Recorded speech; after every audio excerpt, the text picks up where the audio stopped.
গতকাল রাতে বেশ দেরি হয়ে গেছিল। আমি বারান্দায় বসে তারা দেখছিলাম। ছেলে এসে পাশে বসল। মা, তুমি প্রায় এভাবে একা একা বসে থাকো কেন? ভালো লাগে। শান্তি পাই আমি বললাম। তুমি কি কখনো একা বোধ করো? তার প্রশ্নে আমি একটু ভাবলাম। হ্যাঁ, মাঝে মাঝে। তোর বাবা গেছে অনেক আগে। কখনো কখনো মনে হয় কেউ নেই কথা বলার। আমি তো আছি। তুই তো আমার ছেলে। বন্ধুর মতো কথা বলা যায় না? আজ সকালে উঠে চা বানাচ্ছিলাম। ছেলে এসে বলল, মা, গতকালের কথা ভাবছিলাম। কোনো কথা? তোমার একাকিত্বের কথা সে আমার পাশে দাঁড়াল। আমি একটা সমাধান পেয়েছি। কি সমাধান? আমি তোমার জীবনসঙ্গী হব। আমি চমকে তাকালাম। কি বললি? মা, তুমি একা বোধ করো কারণ তোমার কোনো সঙ্গী নেই। আমি তোমার সঙ্গী হতে চাই। তুই তো আমার ছেলে। আমি তোমার ছেলে এবং তোমার সঙ্গীও হতে পারি। কি? তার যুক্তি শুনে আমি কিছুই বলতে পারলাম না। আমি তোমাকে ভালোবাসি মা। তোমার একাকিত্ব দূর করতে চাই। বিয়ে করো আমাকে। কিন্তু কোনো কিন্তু নেই। সে আমার হাত ধরল। আমি তোমার সবচেয়ে ভালো সঙ্গী। আমি তোমাকে চিনি, বুঝি। কি? চায়ের কেটলি থেকে ধোয়া বেরোচ্ছিল আর আমার চোখ জ্বালা করছিল। এই গল্পটি সম্পূর্ণ শুনলে আপনাদের পানি অটোমেটিক বের হয়ে যাবে, সো যত দ্রুত সম্ভব হাতের কাছে টিস্যু নিয়ে বসে পড়ো। বিছানার চাদর যেন নষ্ট না হয় সেটা সম্পূর্ণ খেয়াল রাখার অনুরোধ জানিয়ে গল্পটি এখন শুরু করব। তার আগে সর্বশেষ অনুরোধ, দয়া করে এমন পানি বের করার গল্প নিয়মিত শুনতে আমাদের চ্যানেলটি সকলেই সাবস্ক্রাইব করুন। ধন্যবাদ। হ্যালো বন্ধুরা, আমার নাম শ্রাবণী ভট্টাচার্য। আমার বয়স ৪১ বছর। আমার স্বামীর নাম সুজিত ভট্টাচার্য, বয়স ৪৪ বছর। আমাদের ২ সন্তান, রায়হান আর তুলি। রায়হান ১৮ বছর বয়সী, কলেজে পড়ে। তুলি ১১ বছর বয়সী, স্কুলে যায়। আমি এই ঘটনার কথা বলতে গিয়ে এখনও কাঁপছি। সেদিনের সেই রহস্যময় ঘটনাটি আমার জীবন বদলে দিয়েছে। এমন একটা অভিজ্ঞতা যা স্বপ্নে ভাবতে পারিনি। সেদিন রবিবার সকাল। আমি রান্নাঘরে কাজ করছিলাম। হঠাৎ রায়হান এসে বলল, মা, বাইরে একটা অদ্ভুত শব্দ হচ্ছে। আমি কান পেতে শুনলাম। সত্যিই একটা অস্বাভাবিক শব্দ আসছে। আমরা বাইরে এসে দেখলাম আমাদের বাড়ির পেছনের জঙ্গল থেকে একটা নীল আলো বেরোচ্ছে। ওটা কি মা? তুলি আমার হাত ধরে দাঁড়াল। আমিও বুঝতে পারছিলাম না। সুজিত অফিস থেকে ফিরেছে। সে বলল, এমন আলো আগে দেখিনি। চলো কাছে গিয়ে দেখি। আমি ভয় পেলাম। না, যেও না। বিপদ হতে পারে। কিন্তু কৌতূহল আমাদের টানছিল। আমরা সবাই একসাথে জঙ্গলের দিকে এগিয়ে চললাম। যত কাছে যাচ্ছি আলোটা তত উজ্জ্বল হচ্ছে। একটা অদ্ভুত মিষ্টি গন্ধ পাচ্ছি। জঙ্গলে ঢুকে প্রায় ৫ মিনিট হাঁটার পর দেখলাম একটা পুরনো কুজো। কুজোর মুখ থেকে নীল আলো বেরোচ্ছে। এ তো আগে ছিল না, সুজিত বলল। এই জায়গায় কখনো কুজো দেখিনি। রায়হান কুজোর কাছে গেল। মা, এখানে একটা সিঁড়ি আছে। নিচে যাওয়া যায়। আমি তাড়াতাড়ি তাকে টেনে নিয়ে এলাম। না, নিচে যাবি না। কে জানে কি আছে। কিন্তু তুলি বলল, মা, আমি একটা কণ্ঠস্বর শুনতে পাচ্ছি। কেউ ডাকছে। আমরা সবাই কান পাতলাম। সত্যি একটা মিষ্টি কণ্ঠস্বর ভেসে আসছে। সাহায্য চাই। সাহায্য চাই। কেউ আটকে আছে, সুজিত বলল। আমাদের সাহায্য করতে হবে। আমি রাজি হলাম না। না, এটা কোনো ফাঁদ হতে পারে। বাড়ি চলো। কিন্তু সেই কণ্ঠস্বর আবার ভেসে এলো। দয়া করে। আমি অনেকদিন আটকে আছি। সাহায্য করুন। এবার আমার মনও নরম হল। একজন মানুষ যদি সত্যিই বিপদে থাকে। রায়হান একটা দড়ি নিয়ে এসেছিল। মা, আমি নিচে যাব। তোমরা দড়ি ধরে রাখো। আমি চিন্তিত হলাম। কিন্তু সেই কণ্ঠস্বর ক্রমাগত সাহায্য চাইছে। আমরা রায়হানকে দড়ি দিয়ে কুজোতে নামালাম। নিচে নেমে সে চিৎকার করে বলল, মা, এখানে একটা বুড়ি আছে। খুব দুর্বল। কে সে?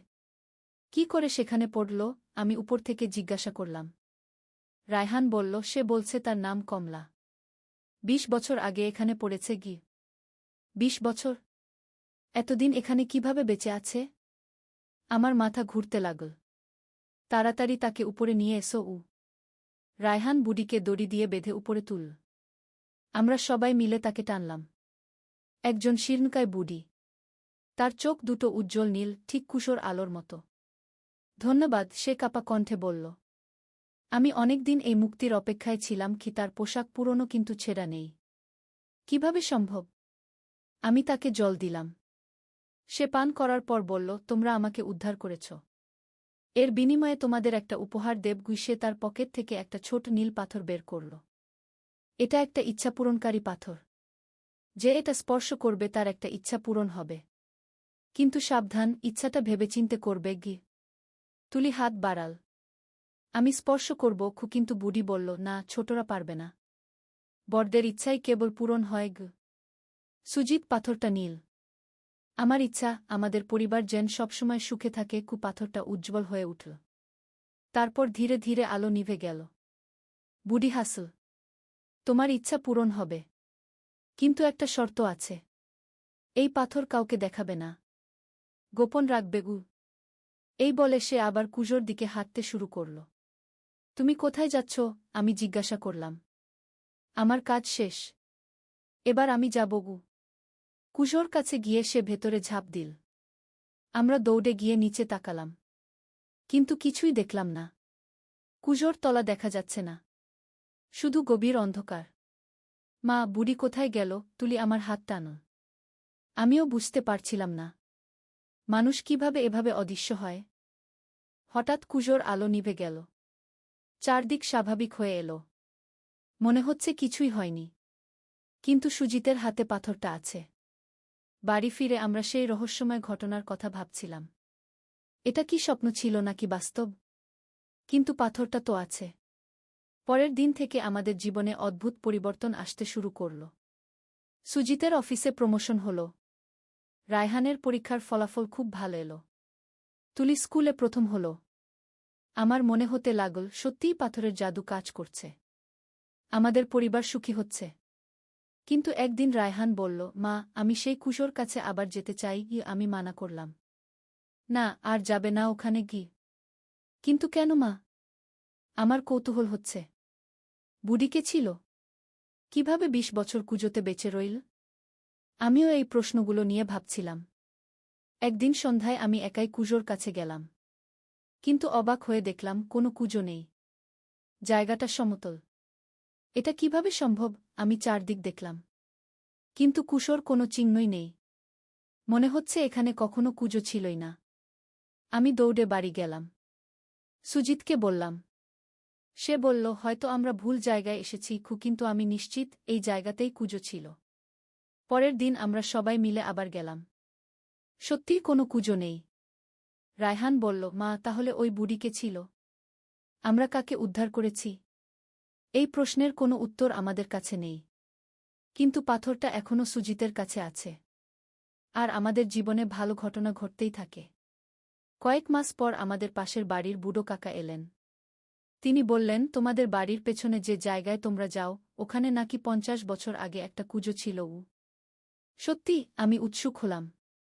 হ্যাঁ, তখন এক বুড়ি ওই কুজোতে পড়ে মরেছিল। তার নাম কমলা ছিল। লোকে বলে তার আত্মা এখনও ওখানে ঘোরে। আমার মাথা ঝিমঝিম করতে লাগল। তাহলে আমরা কি একটা আত্মার সাথে কথা বলেছিলাম?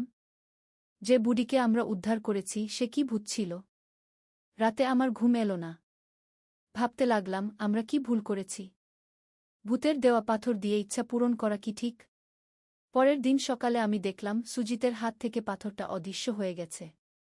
সে বলল, গতকাল রাতে পাথরটা আলো হয়ে উঠেছিল, তারপর হাওয়ায় মিশে গেছে। তাহলে কি আমাদের ইচ্ছা আর পূরণ হবে না? তুলি জিজ্ঞাসা করল। আমি বুঝলাম, আমাদের ইচ্ছা ইতিমধ্যে পূরণ হয়েছে। আমাদের পরিবার সুখী। সবার জীবনে ভালো ঘটনা ঘটে। এটা কিভাবে এলো? সুজিত কাছ থেকে এসে জিজ্ঞাসা করল। আমরা কেউ এই গাছ লাগাইনি। আর নীল পাতার গাছ তো আগে দেখিনি। রায়হান গাছের কাছে গিয়ে বলল, মা, এই গাছে ফুল ফুটেছে। কিন্তু ফুলগুলোও নীল। আমি কাছে গিয়ে দেখলাম, সত্যিই এমন সুন্দর নীল ফুল আগে দেখিনি। এই গাছ থেকে একটা মিষ্টি গন্ধ আসছে, তুলি বলল। আমিও গন্ধটা পেলাম। ঠিক সেই দিনের মতো যেদিন আমরা কুজো দেখেছিলাম। সেই রাতে আমার স্বপ্ন হল। কমলা বুড়ি আমার স্বপ্নে এসে বলল, শ্রাবণী, তোমাদের আরও একটা উপহার দিয়েছি। এই গাছের ফুল দিয়ে চা বানিয়ে খেলে যে কোনো রোগ সেরে যাবে। কিন্তু কেন আমাদের এত সাহায্য করছ? আমি স্বপ্নে জিজ্ঞাসা করলাম। কমলা বুড়ি হেসে বলল, কারণ তোমরা আমাকে মুক্তি দিয়েছ। 50 বছর আমি সেই কুজোতে বন্দী ছিলাম। কেন বন্দী ছিলে? আমি আরও জানতে চাইলাম। সে বলল, অনেক বছর আগে আমি এক দুষ্ট জাদুকরের কাছে শিক্ষা নিয়েছিলাম। কিন্তু পরে বুঝেছিলাম সে মন্দ কাজে জাদু ব্যবহার করে। আমি তার বিরোধিতা করেছিলাম। তারপর আমি আগ্রহ নিয়ে শুনছিলাম। জাদুকর রেগে গিয়ে আমাকে অভিশাপ দিয়েছিল। বলেছিল আমি সেই কুজোতে বন্দী থাকব যতক্ষণ না কেউ নিঃস্বার্থভাবে আমাকে সাহায্য করে। কি কমলা বুড়ি দীর্ঘশ্বাস ফেল। আমরা তো শুধু সাহায্য করেছি। এত বড় উপকার কেন? আমি বললাম। তোমরা বিনিময়ে কিছু না চেয়েই সাহায্য করেছ। এমন মানুষ খুব কম। তাই তোমাদের পরিবারের উপর আমার আশীর্বাদ থাকবে। সকালে ঘুম ভেঙে আমি সুজিতকে স্বপ্নের কথা বললাম। সে বলল, চলো পরীক্ষা করে দেখি। আমার মাথাব্যথা কয়েকদিন ধরে হচ্ছে। আমরা নীল ফুল তুলে চা বানালাম। সুজিত খাওয়ার পর বলল, আশ্চর্য, মাথাব্যথা একদম সেরে গেছে। পরের দিন আমাদের পাশের বাড়ির আন্টি এলেন। তিনি অনেক দিন ধরে হাঁটু ব্যথায় ভুগছিলেন। আমি তাকে নীল ফুলের চা দিলাম। 2 দিন পর তিনি এসে বললেন, শ্রাবণী, আমার হাঁটু ব্যথা একদম সেরে গেছে। এটা কোনো ওষুধ? আমি বললাম, এটা আমাদের বাগানের একটা বিশেষ গাছ। তিনি খুশি হয়ে বললেন, আমার ছেলের জ্বর কয়েকদিন ধরে কমছে না। তাকেও দিতে পারো? এভাবে ধীরে ধীরে এলাকার সবাই আমাদের নীল ফুলের কথা জানতে পারল। অনেকেই এসে ওষুধ চাইতে লাগল। আমরা সবাইকে বিনামূল্যে দিয়ে সাহায্য করতাম। একদিন এক ডাক্তার আমাদের কাছে এলেন। তিনি বললেন, আমি শুনেছি আপনাদের কাছে একটা অলৌকিক ওষুধ আছে। আমি গবেষণা করতে চাই। আমি তাকে নীল ফুল দিলাম। তিনি ল্যাবে পরীক্ষা করে বললেন, এই ফুলে এমন কিছু উপাদান আছে যা আধুনিক বিজ্ঞানে অজানা। এটা একটা আশ্চর্য আবিষ্কার। কিন্তু আমি তাকে গাছের রহস্য বলিনি। শুধু বললাম, এটা আমাদের পারিবারিক গোপনীয়তা। 2 মাস পর আরেকটি অদ্ভুত ঘটনা ঘটল। তুলি স্কুল থেকে ফিরে এসে বলল, মা, আমি স্বপ্নে কমলা নানিকে দেখেছি। তিনি বলেছেন আরও একটা উপহার দেবেন। কি উপহার? আমি জিজ্ঞাসা করলাম। তিনি বলেছেন আমাদের বাড়ির নিচে একটা গুপ্তধন আছে। সেটা খুঁজে বের করতে হবে। আমি অবাক হলাম। গুপ্তধন? এটা কি সম্ভব? সেই রাতে রায়হানও একই স্বপ্ন দেখল। সকালে সে বলল, মা, কমলা নানি বলেছে বাড়ির পেছনের কোণে খুঁড়তে 3 ফুট নিচে একটা কলস পাওয়া যাবে। সুজিত প্রথমে বিশ্বাস করল না। কিন্তু আমরা সবাই একসাথে খুঁড়তে শুরু করলাম। সত্যিই 3 ফুট নিচে একটা পুরনো মাটির কলস পেলাম। কলস খুলে দেখলাম ভেতরে অনেক পুরনো সোনার মুদ্রা। সাথে একটা চিঠি। চিঠিতে লেখা ছিল, এই অর্থ দিয়ে গরিবদের সেবা করো, তাহলে আরও বরকত পাবে। আমরা বুঝলাম কমলা বুড়ি চায় আমরা যেন এই অর্থ মানুষের কল্যাণে ব্যবহার করি। আমরা সিদ্ধান্ত নিলাম একটা ফ্রি মেডিকেল ক্যাম্প করব। আমাদের নীল ফুলের ওষুধ দিয়ে গরিব মানুষদের সেবা করব। ক্যাম্পের দিন অনেক মানুষ এসেছিল। আমরা সবাইকে বিনামূল্যে চিকিৎসা দিলাম। যাদের অপারেশন লাগত তাদের হাসপাতালে পাঠালাম। খরচ আমরা দিলাম। এই কাজ করতে গিয়ে আমাদের মনে অনেক শান্তি পেলাম। মনে হলো আমরা সত্যিই ভালো কিছু করছি। কয়েক মাস পর আরও একটা অদ্ভুত ঘটনা। রায়হান কলেজ থেকে ফিরে এসে বলল, মা, আজ আমার ক্লাসে একটা নতুন মেয়ে এসেছে। তার নাম কমলা। আমার হৃদযন্ত্র প্রায় থেমে গেল। কমলা? তার বয়স কত? 18 বছর। কিন্তু মা, ওর চোখ দুটো একদম নীল, আমাদের কুজোর আলোর মতো। আমি চমকে উঠলাম। এটা কি সেই কমলা বুড়ির কোনো সম্পর্কিত? পরের দিন আমি রায়হানের সাথে কলেজে গেলাম। মেয়েটিকে দেখে আমার মনে হলো চিনি চিনি। তার চেহারায় সেই বুড়ির ছাপ। আমি তার সাথে কথা বললাম। সে বলল, আন্টি, আমি এতিম। কোনো আত্মীয় নেই। একটা আশ্রমে থাকি। আমার মন খারাপ হয়ে গেল। এত সুন্দর মেয়ে একা। আমি বললাম, তুমি চাইলে আমাদের বাড়িতে থাকতে পারো। কমলা খুশি হয়ে রাজি হল। সে আমাদের বাড়িতে এসে থাকতে শুরু করল।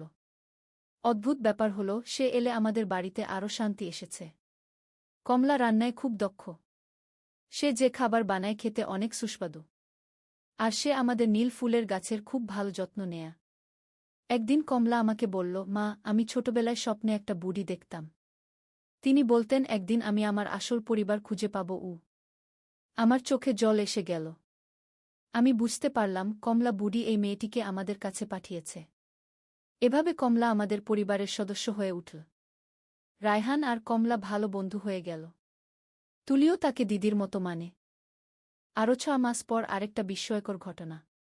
আমি সকালে বাগানে গিয়ে দেখি নীল ফুলের গাছের পাশে আরেকটা গাছ গজিয়েছে। এই গাছেরও পাতা নীল, কিন্তু ফুল সাদা। কমলা বলল, মা, এই ফুল থেকে একটা ভিন্ন গন্ধ আসছে। আমিও গন্ধটা পেলাম।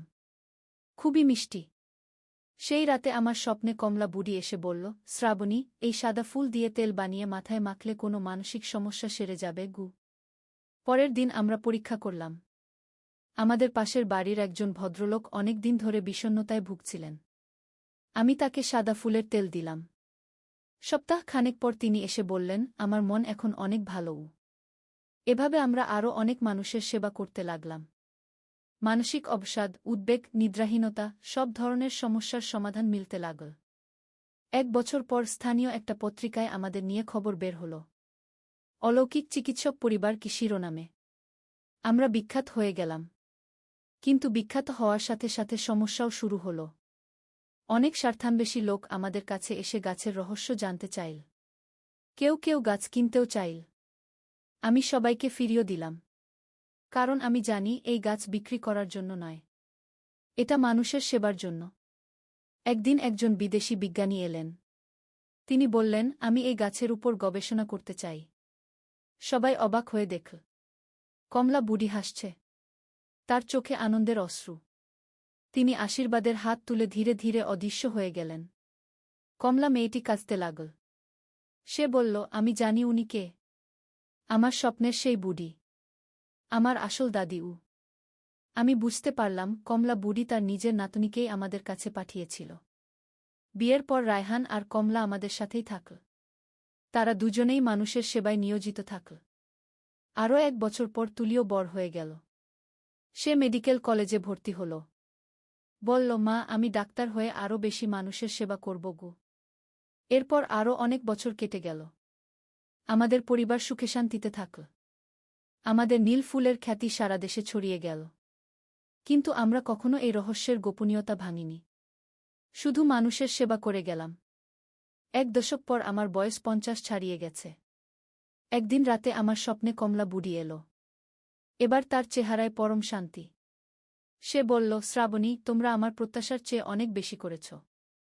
আমি এখন সম্পূর্ণ মুক্ত। স্বর্গে যাব। আমাদের ছেড়ে চলে যাবে? আমি জিজ্ঞাসা করলাম। আমার সাহায্যের আর প্রয়োজন নেই। তোমরা এখন নিজেরাই মানুষের সেবা করতে পারো। আমার আশীর্বাদ সব সময় তোমাদের সাথে থাকবে। নীল ফুলের গাছগুলো থাকবে? আমি চিন্তিতভাবে জিজ্ঞাসা করলাম। হ্যাঁ, থাকবে। যতদিন তোমরা নিঃস্বার্থভাবে সেবা করবে ততদিন গাছগুলো থাকবে। পরের দিন সকালে আমি বাগানে গিয়ে দেখলাম নীল ফুলের গাছের পাশে একটা ছোট পাথরের মূর্তি। কমলা বুড়ির মূর্তি। তার মুখে শান্ত হাসি। আমি বুঝলাম তিনি এভাবেই আমাদের সাথে থাকবেন। আমাদের পথ দেখাবেন। আজ আমার বয়স 55। রায়হান আর কমলার 2টো সন্তান হয়েছে। তুলি ডাক্তার হয়েছে। আমাদের পরিবার আরও বড় হয়েছে। আমরা এখনও মানুষের সেবা করে যাচ্ছি। আমাদের ছোট হাসপাতাল হয়েছে। বিনামূল্যে চিকিৎসা দিই। নীল ফুলের ওষুধ দিয়ে অনেকের জীবন বাঁচিয়েছি। এই গল্প শুনে হয়তো অনেকে বিশ্বাস করবে না। কিন্তু আমি জানি এসব সত্যি। আমি নিজে দেখেছি, অনুভব করেছি। জীবনে এমন অনেক রহস্য আছে যা আমরা বুঝতে পারি না। কিন্তু যদি আমরা ভালো কাজ করি, নিঃস্বার্থভাবে মানুষের সেবা করি, তাহলে জীবন আমাদের অনেক উপহার দেয়া। আমাদের গল্প এখানেই শেষ। কিন্তু আমাদের সেবার কাজ চলতেই থাকবে। যতদিন বেঁচে থাকব, মানুষের উপকার করে যাব। এই গল্প থেকে যদি কেউ শিক্ষা নেয়, তাহলে আমার কষ্ট সার্থক হবে। মানুষকে সাহায্য করুন, নিঃস্বার্থ থাকুন। জীবন আপনাকেও অনেক সুন্দর উপহার দেবে। ধন্যবাদ সবাইকে আমার এই দীর্ঘ গল্প শোনার জন্য। আশা করি ভাল লেগেছে। একদিন আলী সাহেব সোহেলের অফিসে এলেন। সোহেল তাকে দেখে অবাক হয়ে গেল। স্যার, আপনি এখানে? হ্যাঁ সোহেল, তোমার অফিস একবার দেখতে চাইলাম। খুব সুন্দর হয়েছে। আলী সাহেব পুরো অফিস ঘুরে দেখলেন। কর্মচারীদের সাথে কথা বললেন। তারপর সোহেলের রুমে এসে বসলেন। সোহেল, তুমি অনেক দূর এসেছ। মনে আছে 7 বছর আগে তুমি যখন আমার অফিসে প্রথম এসেছিলে চা বানানোর কাজ করতে? হ্যাঁ স্যার, সব মনে আছে। আমি গর্বিত যে আমি তোমাকে একটা সুযোগ দিয়েছিলাম, আর তুমি সেই সুযোগকে কাজে লাগিয়েছ। জানো সফলতার মূল সূত্র কি? কি স্যার? কঠোর পরিশ্রম, সততা আর হাল না ছাড়া। তোমার মধ্যে এই 3টা গুণই আছে। সোহেল চোখে জল নিয়ে বলল, আপনি না থাকলে আজ আমি এখানে পৌঁছাতে পারতাম না স্যার। না সোহেল, আমি শুধু একটা দরজা খুলে দিয়েছিলাম। ভেতরে ঢুকে পথ তৈরি করেছ তুমি নিজে। আলী সাহেব চলে যাওয়ার আগে বললেন, আমার একটা বড় প্রজেক্ট আছে, একটা 20 ফ্লোর বিজনেস টাওয়ার। আমি চাই তুমি এই প্রজেক্টে আমার সাথে পার্টনার হও। 50-50। রাজি? সোহেল অবাক হয়ে গেল।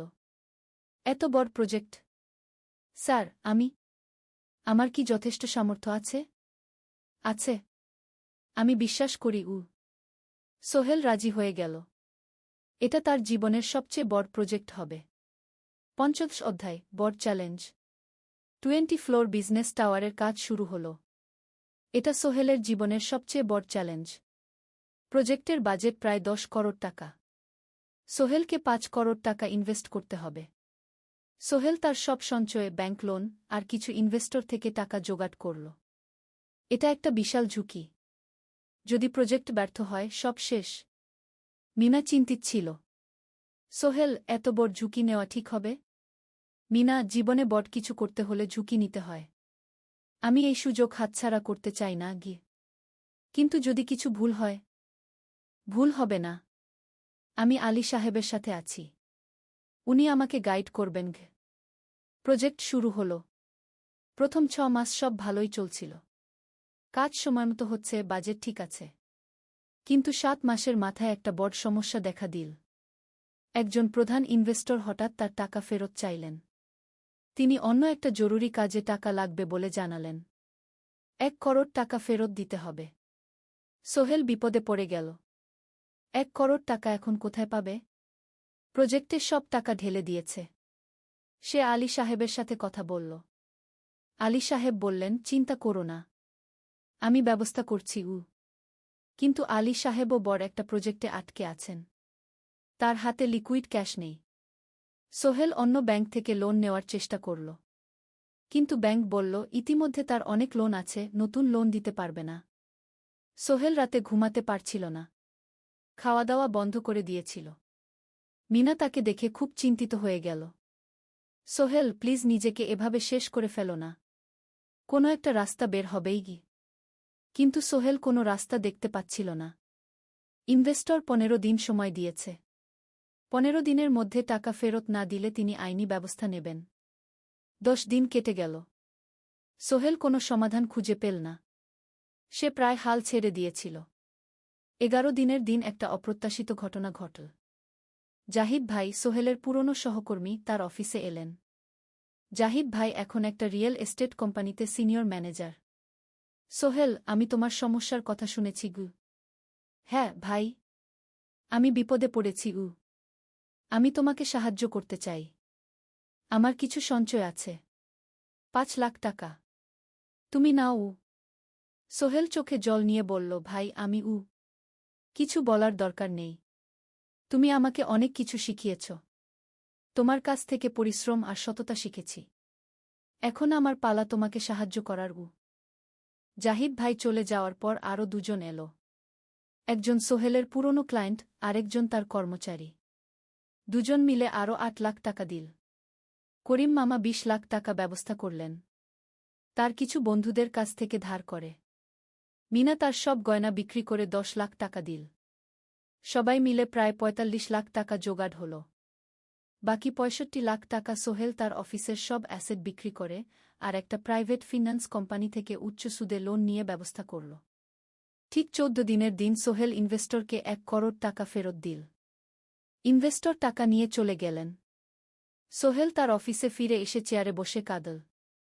এত চাপ, এত টেনশন, সব যেন একসাথে বের হয়ে এলো।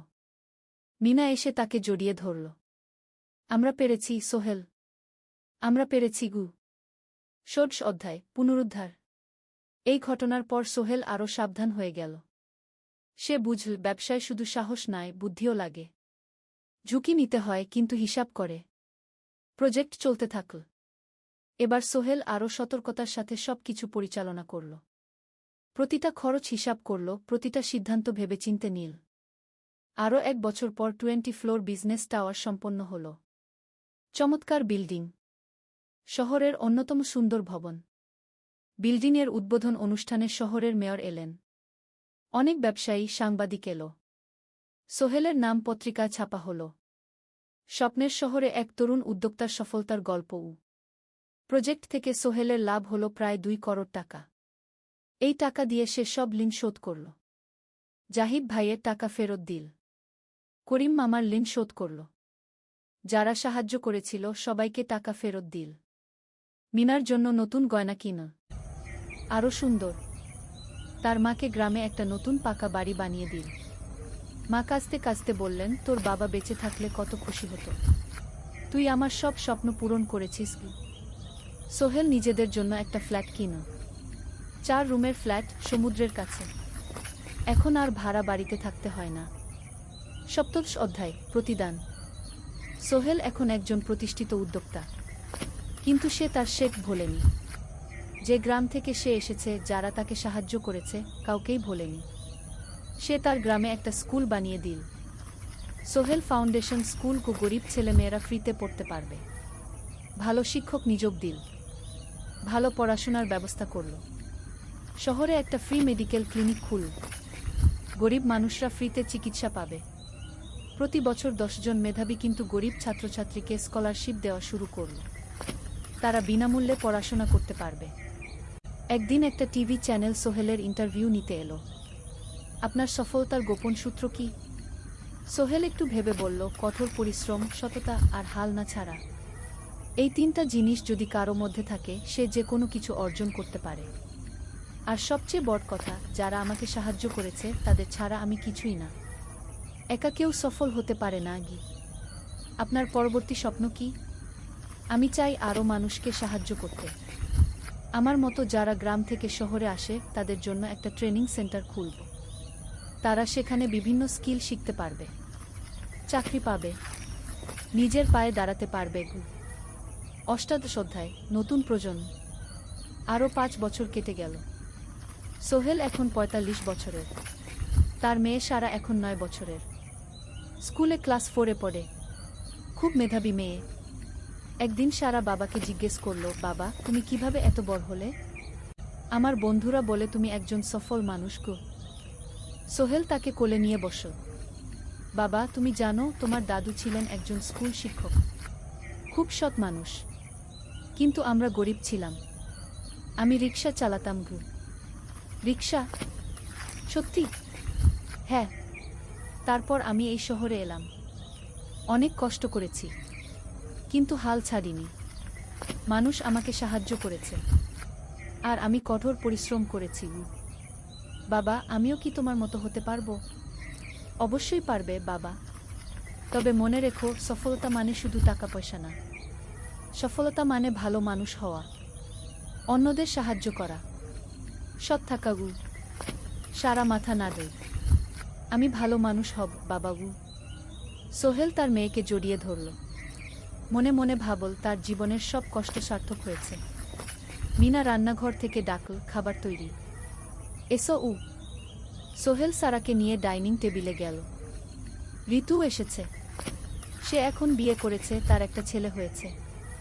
সোহেলের মা মাঝে মাঝে চট্টগ্রামে বেড়াতে আসেন। আজও এসেছেন। সবাই মিলে খেতে বসে। হাসি গল্পে ভরা পরিবার। সোহেল তাকাল তার মায়ের দিকে, মিনার দিকে, সারার দিকে, ঋতুর দিকে। মনে হলো, জীবনে আর কি চাই? খাওয়া শেষে সবাই বসে রইল, গল্প করছিল। হঠাৎ সোহেলের ফোন বাজল। অফিস থেকে একটা জরুরি বিষয়। সোহেল ফোন রেখে দিয়ে মিনাকে বলল, একটা নতুন প্রজেক্টের প্রস্তাব এসেছে। একটা এতিমখানা বানানোর কাজ। সরকারি প্রজেক্ট। তুমি নেবে? অবশ্যই। এটা আমার স্বপ্নের প্রজেক্ট। যেসব বাচ্চাদের বাবা মা নেই তাদের জন্য একটা সুন্দর জায়গা। মিনা হাসু, তুমি কখনো বদলাও না, এখনো অন্যদের কথা ভাবো। এটাই তো জীবন মিনা, শুধু নিজের জন্য বাঁচলে কি হবে। 19 অধ্যায়, উত্তরাধিকার। 10 বছর আরও কেটে গেল। সোহেল এখন 55 বছরের। তার চুলে পাক ধরেছে, কিন্তু শক্তি এখনো আগের মতোই। সারা এখন 19 বছরের। সে বিশ্ববিদ্যালয়ে ইঞ্জিনিয়ারিং পড়ছে। সে চায় বাবার মতো কনস্ট্রাকশন ইন্ডাস্ট্রিতে কাজ করতে। একদিন সারা বাবাকে বলল, বাবা, আমি তোমার কোম্পানিতে কাজ করতে চাই। এখনো তো তোর পড়াশোনা বাকি। জানি, কিন্তু আমি এখন থেকেই শিখতে চাই। ছুটির দিনে তোমার সাথে সাইটে যেতে চাই, দেখতে চাই কিভাবে কাজ হয়। সোহেল খুশি হয়ে গেল। তার মেয়ে তার পথ অনুসরণ করতে চায়। ঠিক আছে, কিন্তু শর্ত হলো তোকে সবকিছু নিজ থেকে শিখতে হবে। কোনো স্পেশাল ট্রিটমেন্ট পাবি না। আমি তো তাই চাই বাবাগু। সারা তার বাবার সাথে কাজ শিখতে শুরু করল। সে দেখল কিভাবে শ্রমিকরা কাজ করে, কিভাবে ম্যাটেরিয়াল বাছাই করতে হয়, কিভাবে একটা প্রজেক্ট ম্যানেজ করতে হয়। সোহেল তাকে কোনো সহজ পথ দিল না। সারাকেও সবার মতো কষ্ট করতে হলো। সাইটে রোদে দাঁড়িয়ে থাকতে হলো, শ্রমিকদের সাথে কথা বলতে হলো, কিন্তু সারা হাল ছাড়ল না। সে তার বাবার মেয়ে, পরিশ্রম করতে জানে। 3 বছর পর সারা গ্রাজুয়েট হলো। সে সোহেলের কোম্পানিতে জুনিয়র প্রজেক্ট ম্যানেজার হিসেবে যোগ দিল। সোহেল ধীরে ধীরে সারাকে বড় দায়িত্ব দিতে শুরু করল। সারা তার বাবার মতোই সৎ, পরিশ্রমী। 20 অধ্যায়, সমাপ্তি নয়, নতুন শুরু। আরও 5 বছর পর সোহেল এখন 60 বছরের। সে সিদ্ধান্ত নিল, এবার অবসর নেওয়ার সময় এসেছে। কোম্পানির দায়িত্ব সারাকে দেবে। একটা অনুষ্ঠান করা হলো। সোহেল আনুষ্ঠানিকভাবে কোম্পানির চেয়ারম্যান পদ থেকে অবসর নিল। সারা হলো নতুন ম্যানেজিং ডিরেক্টর। সোহেল তার বক্তব্যে বলল, আমি যখন এই শহরে এসেছিলাম আমার পকেটে ছিল মাত্র 5,000 টাকা, একটা ছোট্ট ব্যাগ, আর অনেক স্বপ্ন। আজ 40 বছর পর আমি পেছনে ফিরে তাকাই, দেখি একটা দীর্ঘ পথ। সেই পথে অনেক কষ্ট ছিল, অনেক বাধা ছিল, কিন্তু ছিল অনেক ভালোবাসাও, অনেক মানুষের সাহায্যও।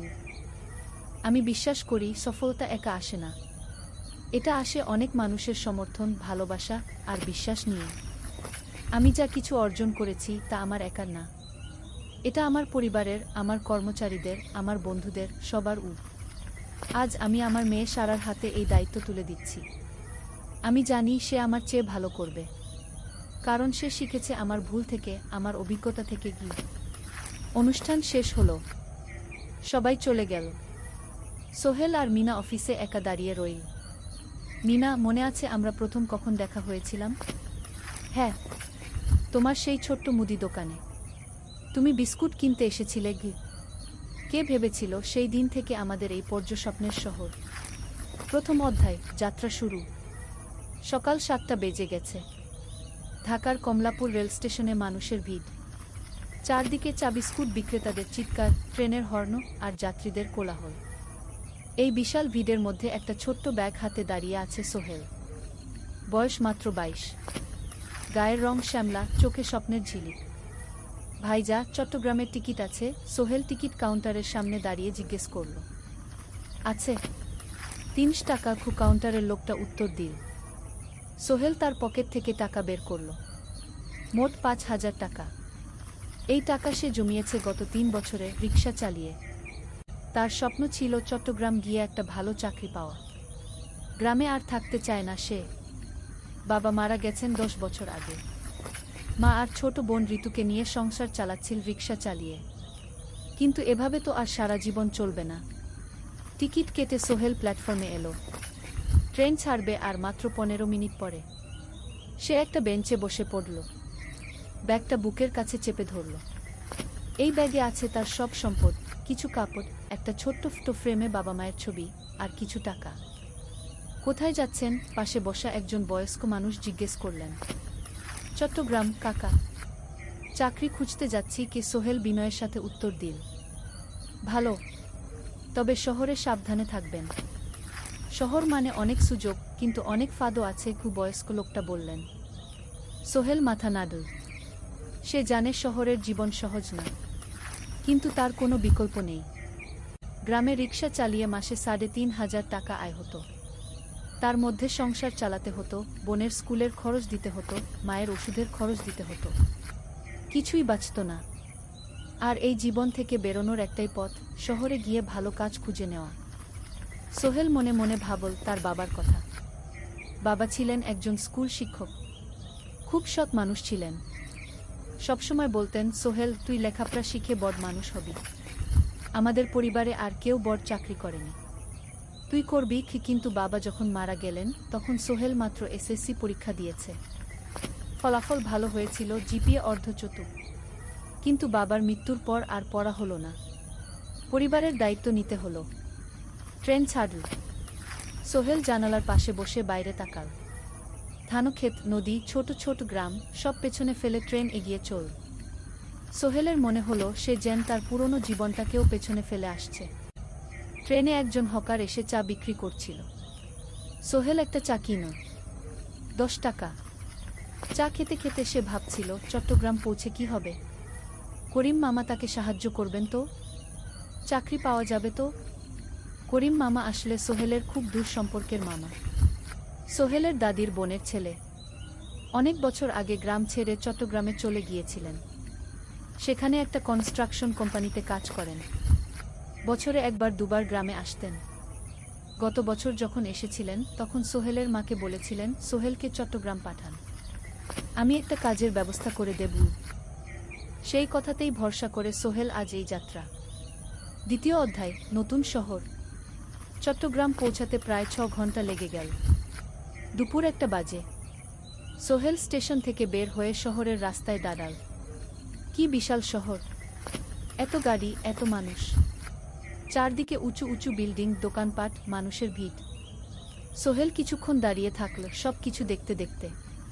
তার মনে হচ্ছিল সে যেন অন্য কোনো পৃথিবীতে এসে পড়েছে। তার পকেটে একটা ছোট্ট কাগজ আছে। সেখানে লেখা একটা ঠিকানা, করিম মিয়া, বাড়ি নং 23, রোড নং 5, আগ্রাবাদ, চট্টগ্রাম। কি সোহেল একটা রিকশা ডাকল। কত নেবেন আগ্রাবাদ যেতে? 50 টাকা গু। সোহেল রিকশায় উঠল। রাস্তার দুধারে দোকান, মার্কেট, অফিস, সব কিছু দেখতে দেখতে সে অবাক হয়ে গেল। এত বড় শহর, এত কিছু! গ্রামের সেই ছোট্ট বাজারের সাথে কোনো তুলনাই হয় না। প্রায় আধা ঘন্টা পর রিকশা একটা পুরনো বাড়ির সামনে থামল। 3 তলা বাড়ি, কিন্তু রং উঠে গেছে। সিঁড়ি দিয়ে উঠে 3য় তলায় করিম মামার ফ্ল্যাটে নক করল।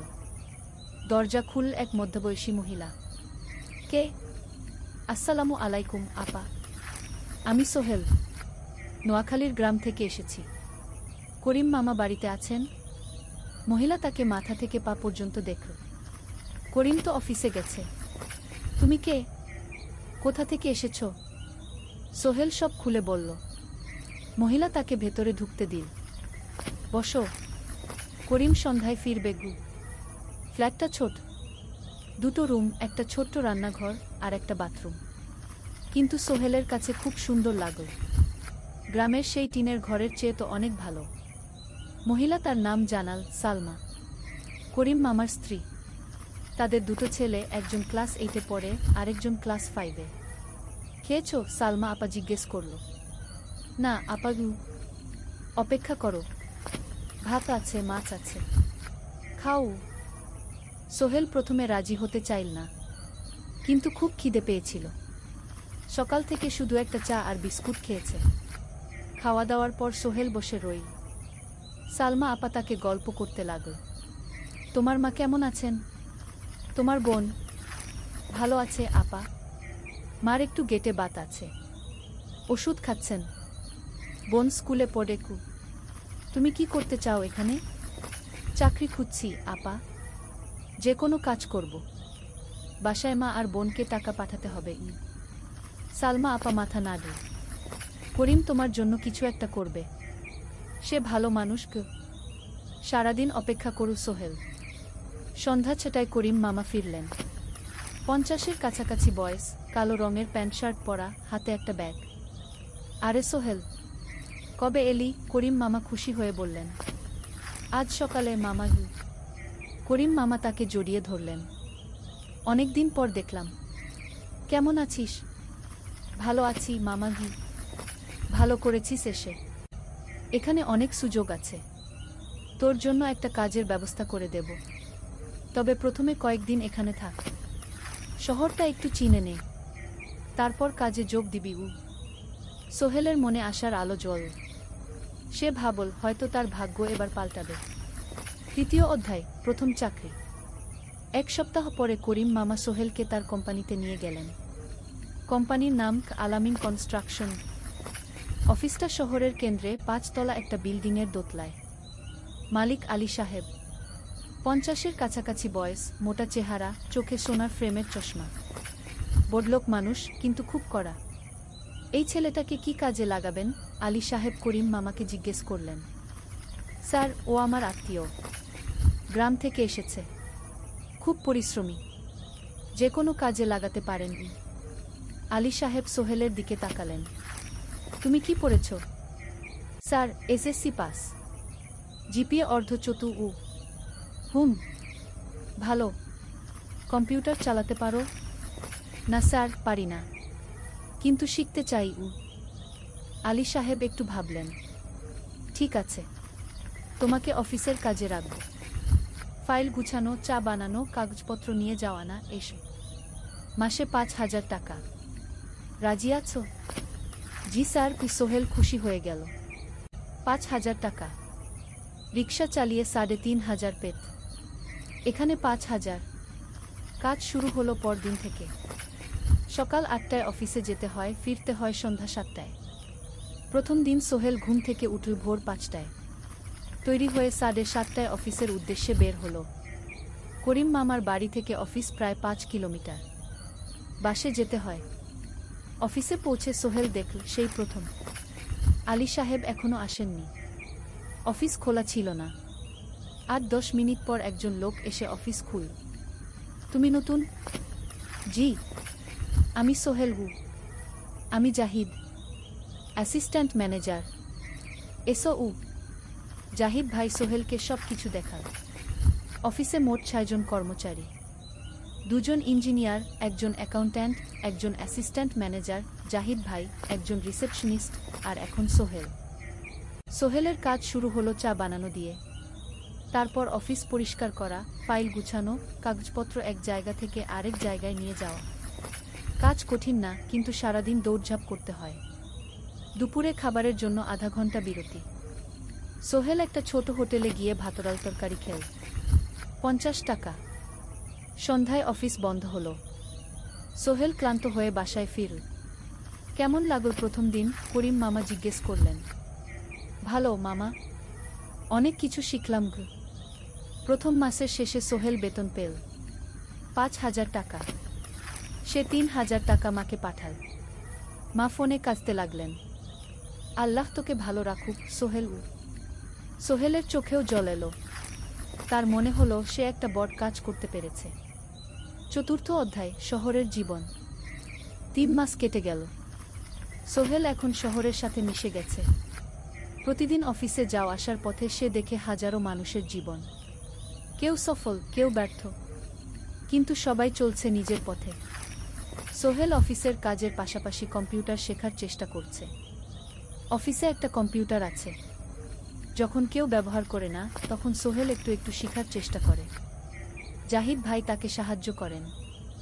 সোহেল, তুমি যদি কম্পিউটার ভালোভাবে শিখতে পারো, তাহলে তোমার ভবিষ্যৎ উজ্জ্বল। জাহিদ ভাই একদিন বললেন। কিভাবে শিখব ভাই? ট্রেনিং সেন্টারে যাও, সন্ধ্যায় ক্লাস আছে। মাসে ২,০০০ টাকা লাগবে।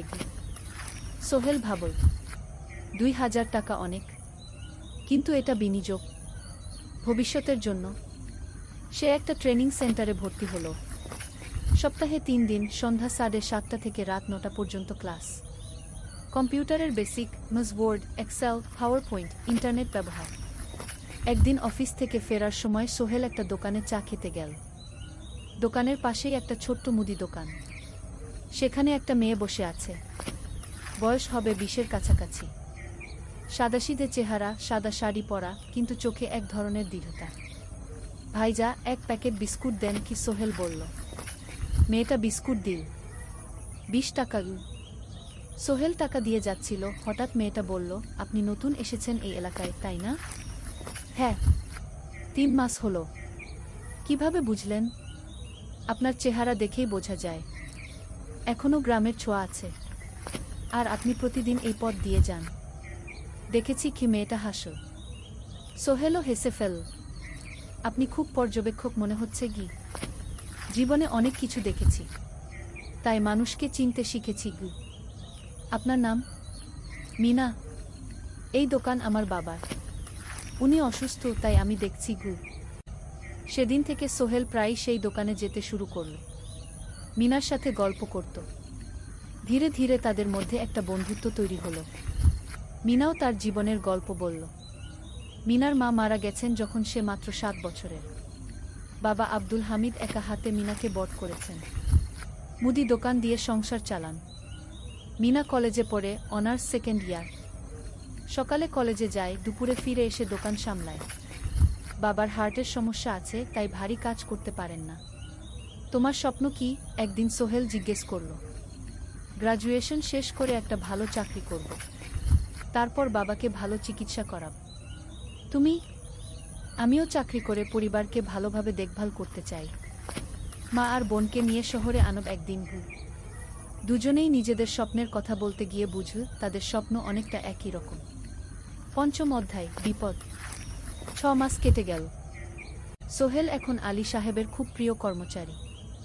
সে শুধু চা বিস্কুট দেওয়ার কাজই করে না, এখন কম্পিউটারেও কিছু কাজ শিখেছে। ছোটখাটো টাইপিং, ডেটা এন্ট্রি এসব করতে পারে। আলী সাহেব খুশি হয়ে তার বেতন বাড়িয়ে 8,000 টাকা করে দিয়েছেন। একদিন রাতে সোহেল অফিস থেকে ফিরছিল। সেদিন একটু দেরি হয়ে গেছে। রাত প্রায় 9টা। সাধারণত সোহেল সন্ধ্যা 7:30টায় ফিরে, কিন্তু সেদিন অফিসে একটা জরুরি কাজ ছিল। বাস থেকে নেমে সোহেল বাড়ির দিকে হাঁটছিল। হঠাৎ একটা অন্ধকার গলিতে 3 জন লোক তাকে ঘিরে ধরল। তাদের চেহারা দেখেই বোঝা যাচ্ছিল ভালো উদ্দেশ্য নিয়ে আসেনি। টাকা দে তাড়াতাড়ি, একজন বলল। তার হাতে একটা ছুরি। সোহেল ভয় পেয়ে গেল। ভাই, আমার কাছে খুব কম টাকা আছে। কি যা আছে দে, তাড়াতাড়ি করো। সোহেল কাঁপতে কাঁপতে তার পকেট থেকে 5 টাকা বের করে দিল। এই টাকা দিয়ে সে বাজার করবে ভেবেছিল, কিন্তু ছিনতাইকারীরা সন্তুষ্ট হল না। শুধু 5 টাকা? তোর ব্যাগে কি আছে? তারা সোহেলের ব্যাগ কেড়ে নিল। ব্যাগে ছিল তার মোবাইল, কম্পিউটার ট্রেনিং সেন্টারের সার্টিফিকেট আর কিছু গুরুত্বপূর্ণ কাগজপত্র। না ভাই, ব্যাগটা ফেরত দেন। ওতে আমার জরুরি জিনিস আছে। মোবাইল নিয়ে নেন, কিন্তু ব্যাগটা দেন গু। কিন্তু ওরা শুনল না। একজন সোহেলকে জোরে ধাক্কা দিল। সোহেল পড়ে গেল। মাথা রাস্তার কংক্রিটে ধাক্কা লেগে গেল। রক্ত বের হলো। 3 জন দৌড়ে পালিয়ে গেল। কিছুক্ষণ সোহেল অজ্ঞান হয়ে পড়ে রইল। তারপর ধীরে ধীরে জ্ঞান ফিরল। মাথায় প্রচণ্ড ব্যথা। সে উঠে দাঁড়ানোর চেষ্টা করল, কিন্তু মাথা ঘুরছিল। কোনোমতে একটা দেয়াল ধরে দাঁড়াল। একজন পথচারী তাকে দেখে থামল। কি হয়েছে ভাই? ছিনতাই হয়েছে কি? এসো, আমি তোমাকে হাসপাতালে নিয়ে যাই। কিন্তু সোহেল রাজি হলো না। না, ঠিক আছে, বাড়ি যেতে পারবো। সে কোনোমতে করিম মামার বাড়িতে পৌঁছাল। দরজা খুলেই সালমা আপা চিৎকার করে উঠলেন। ও আল্লাহ, কি হয়েছে? করিম মামা দৌড়ে এলেন। সোহেলকে ভেতরে নিয়ে গেলেন। তার মাথায় জল ঢেলে রক্ত পরিষ্কার করলেন। ক্ষতটা বেশ গভীর। হাসপাতালে যেতে হবে কি? করিম মামা বললেন। তারা একটা অটোরিকশা নিয়ে নিকটস্থ হাসপাতালে গেলেন। ডাক্তার সোহেলের মাথায় 3টা সেলাই দিলেন। বলল, 1 সপ্তাহ বিশ্রাম নিতে হবে। কোনো ভারী কাজ করা যাবে না। হাসপাতাল থেকে ফিরে সোহেল শুয়ে রইল। তার মনে হচ্ছিল সবকিছু শেষ হয়ে গেছে। মোবাইল চলে গেছে, গুরুত্বপূর্ণ কাগজপত্র চলে গেছে। এখন 1 সপ্তাহ অফিস করতে পারবে না। পরদিন সকালে করিম মামা আলী সাহেবকে ফোন করে সব জানালেন। আলী সাহেব বললেন, ঠিক আছে, সোহেল ভালো হয়ে এলে আসবে, চিন্তার কিছু নেই গি। মিনা যখন এই খবর শুনল, সে সন্ধ্যায় সোহেলকে দেখতে এলো। করিম মামার বাড়িতে। সাথে এনেছিল কিছু ফল। কি হয়েছিল? মিনা চিন্তিত গলায় জিজ্ঞেস করল। সোহেল সব বলল। মিনা রেগে গেল। এই শহরে এখন অনেক অপরাধ বেড়ে গেছে। পুলিশ কিছু করে না। তুমি পুলিশে রিপোর্ট করেছ? না। লাভ নেই। তবুও করা উচিত। তোমার মোবাইলটা হয়তো খুঁজে পাওয়া যাবে কি। করিম মামা সোহেলকে নিয়ে পুলিশ স্টেশনে গেলেন। জেনারেল ডায়েরি করলেন। কিন্তু পুলিশ খুব একটা আশা দিল না। দেখি কিছু করা যায় কিনা। সোহেল বুঝল মোবাইল আর ফিরবে না। সেই এক সপ্তাহ সোহেলের জীবনের সবচেয়ে কঠিন সময় ছিল। সে শুধু শারীরিকভাবেই ক্ষতিগ্রস্ত হয়নি, মানসিকভাবেও ভেঙে পড়েছিল। প্রতিরাতে দুঃস্বপ্ন দেখত। সেই 3 জন ছিনতাইকারীর মুখ ভুলতে পারছিল না। মিনা প্রায় প্রতিদিন আসত। তাকে সাহস দিত। তুমি হাল ছেড়ো না সোহেল। জীবনে এরকম খারাপ সময় আসে, কিন্তু এটা কাটিয়ে ওঠাই হলো আসল বীরত্ব। সোহেলের মা গ্রাম থেকে ফোন করতেন, করিম মামার মোবাইল থেকে। তুই ভালো আছিস তো? সোহেল মাকে সব সত্যি বলেনি। শুধু বলেছে, হ্যাঁ মা, ভালো আছি। একটু জ্বর হয়েছিল, এখন ভালো। 1 সপ্তাহ পর সোহেল আবার অফিসে গেল। আলী সাহেব তাকে দেখে খুশি হলেন। কেমন আছো? ভালো আছি স্যার। ঠিক আছে, তবে প্রথম কয়েকদিন হালকা কাজ করবে। সোহেল আবার কাজে মন দিল। কিন্তু একটা জিনিস তাকে খুব কষ্ট দিচ্ছিল, তার মোবাইল নেই। মায়ের সাথে কথা বলতে পারছে না নিয়মিত। করিম মামার মোবাইল চাইতে সংকোচ লাগে। একদিন জাহিদ ভাই তাকে ডাকলেন। সোহেল, আমার একটা পুরনো মোবাইল আছে, তুমি ব্যবহার করো? না ভাই, আমি নাও, আমার কাজে লাগছে না, তুমি রাখো। সোহেল কৃতজ্ঞতায় প্রায় কেঁদে ফেলল। ধন্যবাদ ভাই। মোবাইল পেয়ে সোহেল প্রথমেই মাকে ফোন করল। মা খুব খুশি হলেন। এতদিন ফোন করিসনি কেন? মা, মোবাইলটা নষ্ট হয়ে গিয়েছিল, নতুন নিয়েছি। মায়ের গলায় স্বস্তি ফুটে উঠল। 6ষ্ঠ অধ্যায়, নতুন সুযোগ। আরও 3 মাস কেটে গেল। সোহেল পুরোপুরি সুস্থ হয়ে গেছে। তার জীবন আবার স্বাভাবিক হয়ে এসেছে। সে এখন কম্পিউটার ট্রেনিং শেষ করেছে, সার্টিফিকেট পেয়েছে। কিন্তু একটা ঘটনা তার জীবনে বড় পরিবর্তন নিয়ে এলো। একদিন সকালে আলী সাহেব তাকে ডাকলেন। সোহেল বসো। সোহেল বসো। মনে একটু ভয় লাগছিল। আলী সাহেব কি তাকে বকবেন? সোহেল, তুমি তো এখন কম্পিউটার চালাতে পারো? জি স্যার, একটু একটু শিখেছি। ভালো, আমি তোমার কাজ দেখছি। তুমি খুব পরিশ্রমী আর সৎ। আমাদের কোম্পানিতে এরকম মানুষের দরকার। সোহেল কিছু বুঝতে পারছিল না। আমি তোমাকে একটা সুযোগ দিতে চাই। আমাদের কোম্পানি একটা ট্রেনিং প্রোগ্রাম চালু করছে নতুন কর্মচারীদের জন্য। 6 মাসের কোর্স। কম্পিউটার, অ্যাকাউন্টিং, ভবন নির্মাণের হিসাব নিকাশ, প্রজেক্ট ম্যানেজমেন্ট সব শিখবে। কোম্পানি সব খরচ দেবে। ট্রেনিংয়ের সময় তোমার বেতনও চলবে। রাজি আছো? সোহেল বিশ্বাস করতে পারছিল না। স্যার, সত্যি আমাকে এত বড় সুযোগ দিচ্ছেন? হ্যাঁ, তুমি ভালো ছেলে, পরিশ্রমী। আমি তোমাকে এগিয়ে দিতে চাই। ভবিষ্যতে তুমি এই কোম্পানির একজন গুরুত্বপূর্ণ কর্মচারী হবে। সোহেল কৃতজ্ঞতায় প্রায় কেঁদে ফেলল। ধন্যবাদ স্যার, আমি কঠোর পরিশ্রম করব। আমি জানি। সেদিন সন্ধ্যায় সোহেল মিনার দোকানে গেল। মিনাকে খবরটা দিল। মিনা খুব খুশি হল। তার চোখে জল এসে গেল। তুমি পারবে সোহেল, আমি জানি। সোহেল তার মা আর বোনকেও ফোন করে খবরটা দিল। মা কাঁদতে লাগলেন। তোর বাবা বেঁচে থাকলে কত খুশি হতো। ট্রেনিং শুরু হলো পরের মাস থেকে। প্রতিদিন সকালে 3 ঘন্টা ক্লাস, তারপর বাকি সময় অফিসের কাজ। ক্লাসে 5 জন নতুন কর্মচারী, সবাই তরুণ, উৎসাহী। শিক্ষক ছিলেন একজন অভিজ্ঞ ইঞ্জিনিয়ার, নাম রহিম স্যার। তিনি খুব ভালোভাবে সব কিছু বুঝাতেন। কম্পিউটার, অ্যাকাউন্টিং, এক্সেলে জটিল ক্যালকুলেশন, প্রজেক্টের বাজেট তৈরি, সময় ব্যবস্থাপনা সব। সোহেল পুরো মনোযোগ দিয়ে শিখতে লাগল। সন্ধ্যায় বাড়ি ফিরে প্র্যাকটিস করত। করিম মামার ছেলের কাছ থেকে একটা ল্যাপটপ ধার নিত কখনো কখনো। 6 মাস পরে ট্রেনিং শেষ হলো, সবাই সার্টিফিকেট পেল। আলী সাহেব একটা অনুষ্ঠান করলেন।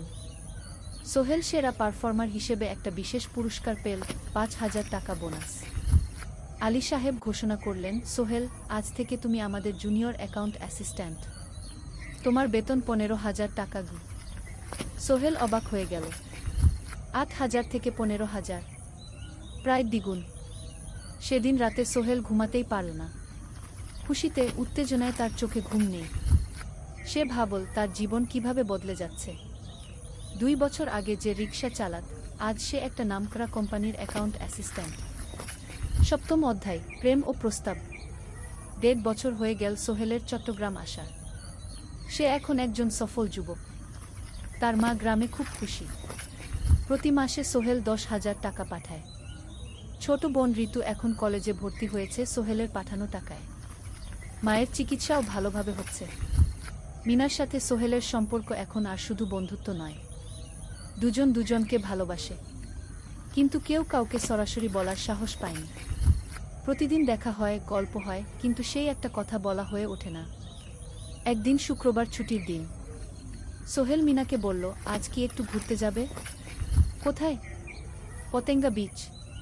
তুমি কি কখনো গেছো? না, কিন্তু আমার দোকান গু। শুক্রবার তোমার বাবা সামলাবে গু। মিনা রাজি হয়ে গেল। দুপুরে দুজনে বাস নিয়ে পতেঙ্গা গেল। সমুদ্র দেখে মিনা অবাক হয়ে গেল। কি সুন্দর! দুজনে বালিতে বসল। ঢেউয়ের শব্দ শুনতে শুনতে গল্প করছিল। হঠাৎ সোহেল বলল, মিনা, তোমার সাথে কিছু বলার ছিল। বলো। সোহেল একটা লম্বা শ্বাস নিল। তুমি জানো আমি তোমাকে ভালোবাসি। মিনা হাসল। তার চোখ ভিজে গেল। জানি, আমিও তোমাকে ভালোবাসি সোহেল। সোহেল অবাক হয়ে গেল। সত্যি? হ্যাঁ, অনেকদিন ধরেই জানি। তুমি আমার জীবনে এসে সব কিছু বদলে দিয়েছ। তোমার সাথে থাকলে আমার মনে হয় আমি যে কোনো কিছু করতে পারব। দুজনে কিছুক্ষণ চুপ করে বসে রইল। সমুদ্রের ঢেউ এসে পায়ে লাগছিল। সূর্য পশ্চিমে ঢলে পড়ছে। আকাশ লালকুমলা হয়ে গেছে। কিন্তু আমার বাবার সাথে কথা বলতে হবে, কি মিনা বলল। আমি তৈরি। যখন বলবে তখন বলব। পরের সপ্তাহে সোহেল মিনার বাবার সাথে কথা বলল। আব্দুল হামিদ সাহেব প্রথমে একটু দ্বিধা করলেন। তুমি কোনো পরিবারের ছেলে? তোমার বাবা কি করতেন? সোহেল সব সত্যি বলল। তার বাবা ছিলেন স্কুল শিক্ষক। মারা গেছেন 10 বছর আগে। মা গ্রামে থাকেন। ছোট বোন কলেজে পড়ে। তুমি নিজে কি করো?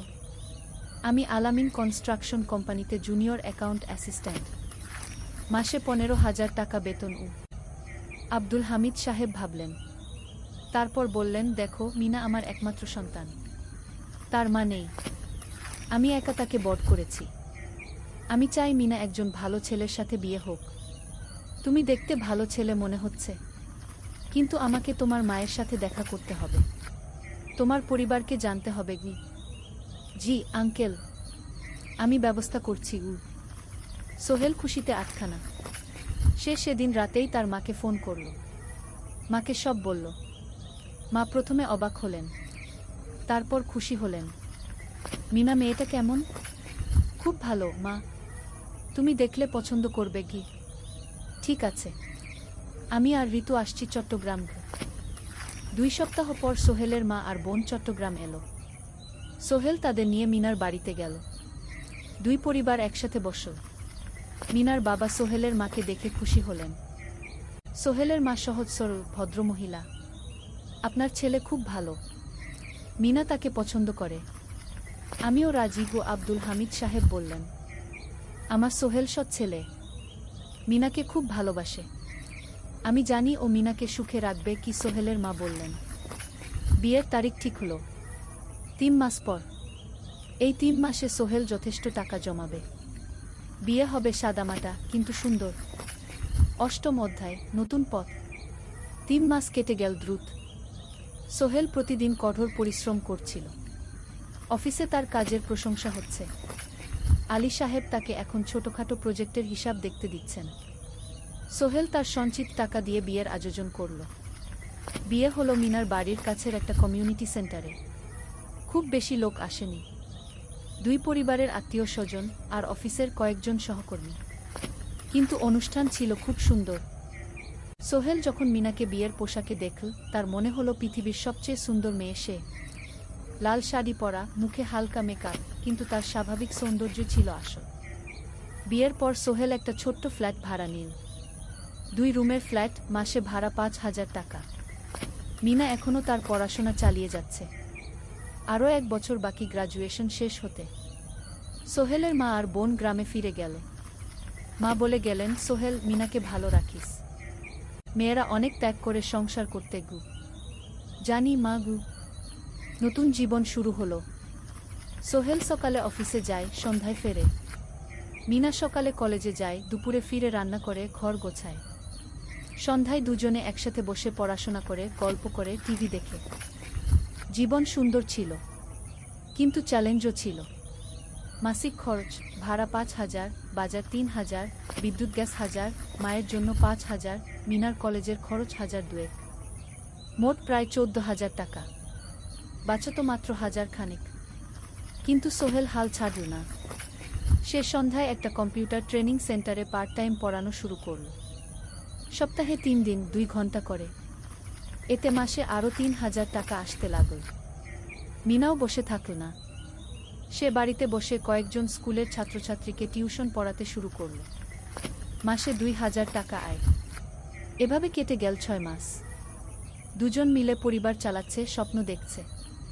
একদিন সোহেল বলল, মিনা, আমি একটা নতুন স্বপ্ন দেখছি গু। কি? আমি নিজে একটা ছোট্ট কনস্ট্রাকশন কোম্পানি খুলতে চাই। ছোট ছোট প্রজেক্ট নেব, বাড়ি মেরামত, ছোট বিল্ডিং বানানো, এসব। তোমার কি যথেষ্ট অভিজ্ঞতা আছে? আছে। আমি 2 বছর ধরে এই কাজের সাথে জড়িত। অনেক কিছু শিখেছি। আর আলী সাহেবও আমাকে সাহায্য করবেন গু। কিন্তু টাকা কোথায়? কোম্পানি খুলতে তো অনেক টাকা লাগবে কি। আমি জমাচ্ছি। আরও 1 বছর কাজ করব, তারপর চেষ্টা করব। মিনা তাকে সমর্থন দিল। তুমি পারবে। তোমার মধ্যে সেই শক্তি আছে কি। 9ম অধ্যায়, চ্যালেঞ্জের সময়। কিন্তু ভাগ্য সবসময় অনুকূলে থাকে না। সোহেল যখন স্বপ্ন দেখছিল নিজের কোম্পানি খোলার, তখনই একটা বড় সমস্যা এলো। আলী সাহেবের কোম্পানি একটা বড় প্রজেক্ট পেয়েছিল, একটা 10তলা বিল্ডিং বানানোর কাজ।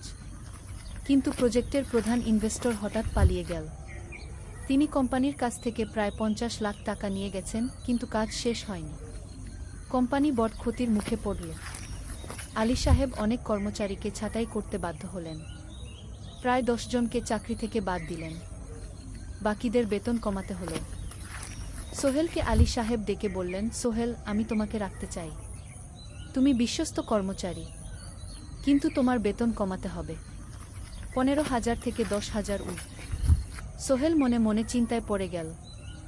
10,000 টাকায় সংসার চলবে কিভাবে? মায়ের খরচ, ভাড়া, বাজার সব মিলিয়ে তো 14,000 টাকা লাগে। কিন্তু সে কিছু বলল না।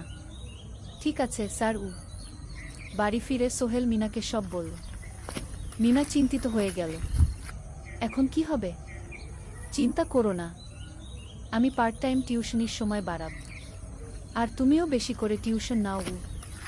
কিন্তু আমার তো পড়াশোনাও আছে গি। জানি, কিন্তু এখন এটাই করতে হবে গু। সোহেল সন্ধ্যায় আরও 2টো জায়গায় পার্ট টাইম কাজ খুঁজল। একটা দোকানের সন্ধ্যায় হিসাব দেখার কাজ পেল, মাসে 2,000 টাকা। আরেকটা জায়গায় সপ্তাহান্তে কম্পিউটার রিপেয়ারের কাজ পেল, মাসে 1,500 টাকা। মিনাও 3 জন নতুন স্টুডেন্ট নিল টিউশনে। তার আয় বাড়ল 2,000 থেকে 3,500-এ। কঠিন সময় ছিল। সোহেল সকাল 8টায় অফিসে যেত, সন্ধ্যা 6টায় ফিরত। তারপর একটু বিশ্রাম নিয়ে 7:30টায় বের হতো পার্ট টাইম কাজে। রাত 10টায় বাড়ি ফিরত। রবি সোমবার কম্পিউটার রিপেয়ারের কাজ। মিনাও সকালে কলেজে যেত, দুপুরে ফিরে রান্না করত, তারপর বিকেলে টিউশন পড়াত। রাতে খাওয়া দাওয়ার পর পড়াশোনা করত। দুজনেরই শরীর খারাপ হতে শুরু করল। সোহেল একদিন অফিসে অজ্ঞান হয়ে পড়ে গেল। ডাক্তার দেখাতে নিয়ে গেল। ডাক্তার বলল অতিরিক্ত পরিশ্রম, শরীরে পুষ্টির অভাব, ঠিকমতো খাচ্ছেন না মনে হচ্ছে ঘি।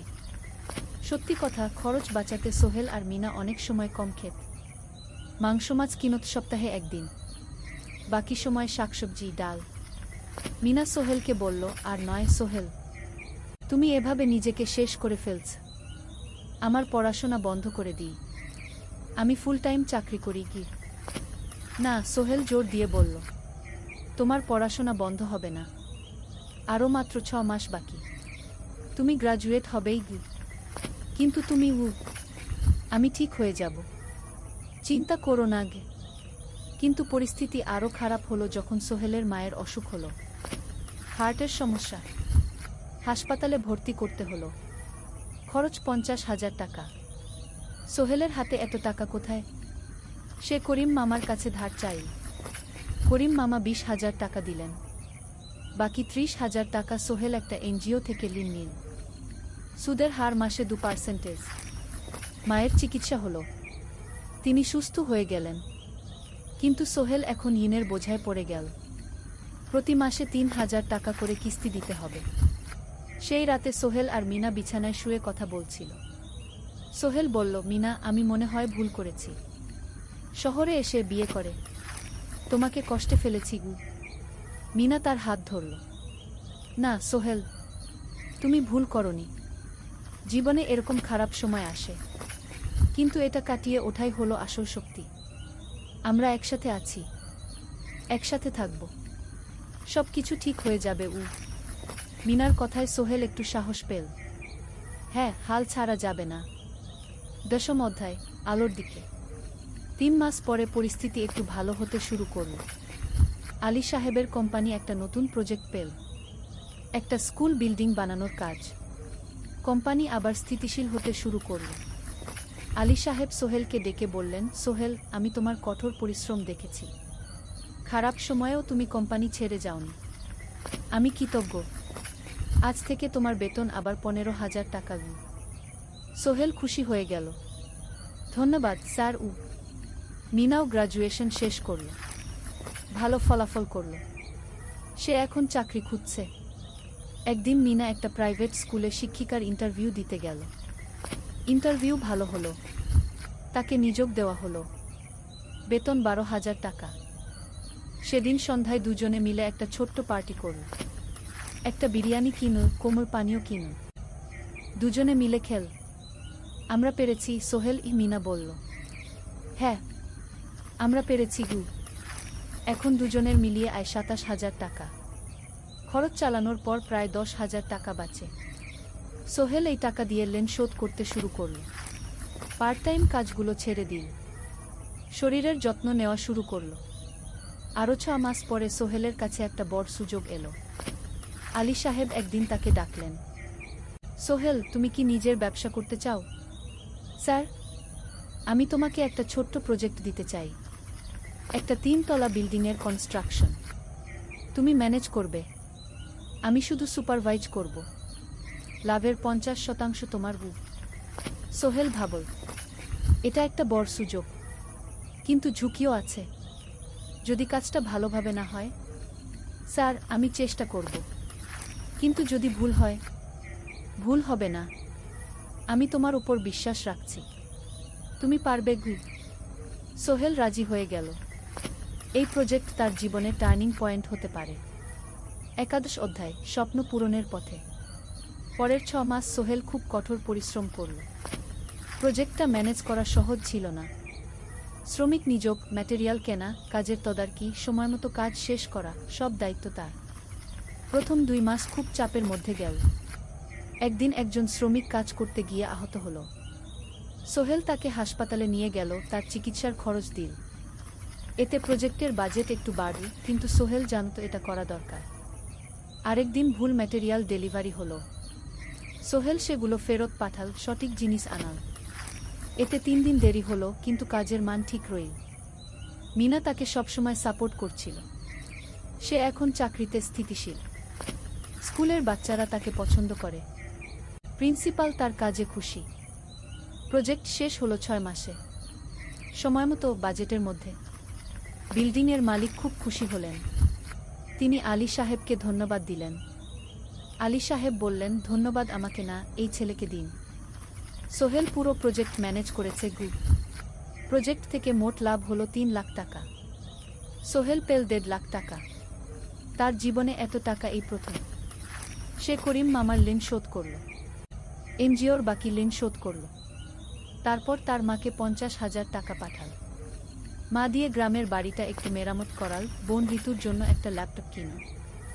বাকি টাকা দিয়ে সোহেল একটা ব্যাংক অ্যাকাউন্টে জমা রাখল ভবিষ্যতের জন্য। আলী সাহেব সোহেলকে আরও 2টো প্রজেক্ট দিলেন। এবার একটু বড়। সোহেল আত্মবিশ্বাসের সাথে সেগুলোও শেষ করল। 2 বছর পরে সোহেল সিদ্ধান্ত নিল, এবার নিজের কোম্পানি খোলার সময় এসেছে। দ্বাদশ অধ্যায়, নতুন শুরু। সোহেল তার সব জমানো টাকা দিয়ে একটা ছোট্ট অফিস ভাড়া নিল। 2 রুমের অফিস। একটা রুমে কাজের জায়গা, আরেকটায় ছোট্ট মিটিং রুম। অফিসের সামনে একটা বোর্ড লাগাল, Sohel construction and development. Mina তাকে সাহায্য করছিল। সে অফিসের অ্যাকাউন্টস দেখত সন্ধ্যায় স্কুল থেকে ফিরে। দুজন মিলে একটা টিম। প্রথমে ছোট ছোট কাজ নিল, বাড়ি মেরামত, দোকান সংস্কার, ছোট বিল্ডিং কনস্ট্রাকশন। কাজের মান ভালো রাখার চেষ্টা করল, সময়মতো শেষ করল, দাম ন্যায্য রাখল। ধীরে ধীরে সোহেলের সুনাম ছড়িয়ে পড়ল। মানুষ তাকে বিশ্বাস করত। তার কাছে নতুন নতুন কাজ আসতে লাগল। প্রথম বছর খুব কষ্ট হলো, কখনো লাভ হতো, কখনো লস। কিন্তু সোহেল থেমে থাকল না। সে শিখতে লাগল ব্যবসা কিভাবে চালাতে হয়। দ্বিতীয় বছরে পরিস্থিতি ভালো হলো। সোহেল এখন 3 জন স্থায়ী কর্মচারী নিয়োগ দিল। একজন ইঞ্জিনিয়ার, একজন সুপারভাইজার, একজন অফিস সহায়ক। তৃতীয় বছরে একটা বড় প্রজেক্ট পেল, একটা স্কুল বিল্ডিং বানানোর কাজ। 5 তলা বিল্ডিং। সোহেল পুরো মনোযোগ দিয়ে কাজটা করল। শ্রমিকদের ভালো বেতন দিল, ভালো ম্যাটেরিয়াল ব্যবহার করল, সময়মতো কাজ শেষ করল। স্কুল কর্তৃপক্ষ খুব খুশি হলো। তারা সোহেলের কাজের প্রশংসা করল। এই প্রজেক্ট থেকে সোহেল প্রায় 5 লাখ টাকা লাভ করল। এই টাকা দিয়ে সে আরও ভালো একটা অফিস নিল, আরও কর্মচারী নিয়োগ দিল। এখন তার কোম্পানিতে 10 জন স্থায়ী কর্মচারী। প্রজেক্ট অনুযায়ী আরও শ্রমিক নিয়োগ দেওয়া হয়। ত্রয়োদশ অধ্যায়, পরিবার। এদিকে সোহেল আর মিনার সংসারেও খুশির খবর এলো। মিনা গর্ভবতী। 9 মাস পর তাদের একটা মেয়ে হলো। নাম রাখো সারা। সারা যখন জন্মাল, সোহেলের মা আর বোন চট্টগ্রামে এলো। মা 1 মাস থেকে গেলেন। মিনাকে সাহায্য করলেন। সোহেল এখন একটা বড় ফ্ল্যাট ভাড়া নিয়েছে। 3 রুমের ফ্ল্যাট। একটা রুমে সোহেল, মিনা, একটায় সারা, আরেকটায় অতিথি রুম। মায়ের জন্য সোহেল সিদ্ধান্ত নিল তাকে চট্টগ্রামে নিয়ে আসবে। গ্রামে একা থাকা ঠিক না। কিন্তু মা রাজি হলেন না। না বাবা, আমি গ্রামেই থাকব। এখানে আমার পরিচিত মানুষ আছে। তোর বোনকে নিয়ে যা। ও ঢাকায় পড়ছে, চট্টগ্রামে এনে ভালো কোথাও ভর্তি করিয়ে দেখি। সোহেল তাই করল। ঋতুকে চট্টগ্রাম বিশ্ববিদ্যালয়ে ভর্তি করিয়ে দিল। ঋতু এখন সোহেলের ফ্ল্যাটে থাকে, বিশ্ববিদ্যালয়ে পড়ে। সোহেলের মনে হলো তার জীবন এখন পরিপূর্ণ। স্ত্রী, মেয়ে, বোন সবাই তার কাছে। ব্যবসা ভালো চলছে। মা গ্রামে সুখে আছেন। চতুর্দশ অধ্যায়, সফলতার শিখরে। 5 বছর কেটে গেল। সোহেল এখন একজন সফল উদ্যোক্তা। তার কোম্পানি কি সোহেল কনস্ট্রাকশন অ্যান্ড ডেভেলপমেন্ট এখন চট্টগ্রামে বেশ পরিচিত। প্রায় 30 জন কর্মচারী তার অধীনে কাজ করে। সোহেল এখন শুধু ছোট প্রজেক্ট করে না, বড় বড় প্রজেক্টও করে। একটা 8 তলা বিজনেস কমপ্লেক্স বানানোর কাজ পেয়েছে। একটা হাসপাতাল বিল্ডিং বানাচ্ছে। মিনা এখনো স্কুলে পড়ায়। সে এখন ভাইস প্রিন্সিপাল।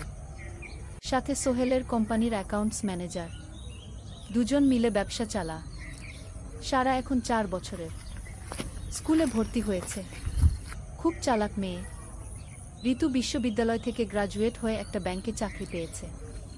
একদিন আলী সাহেব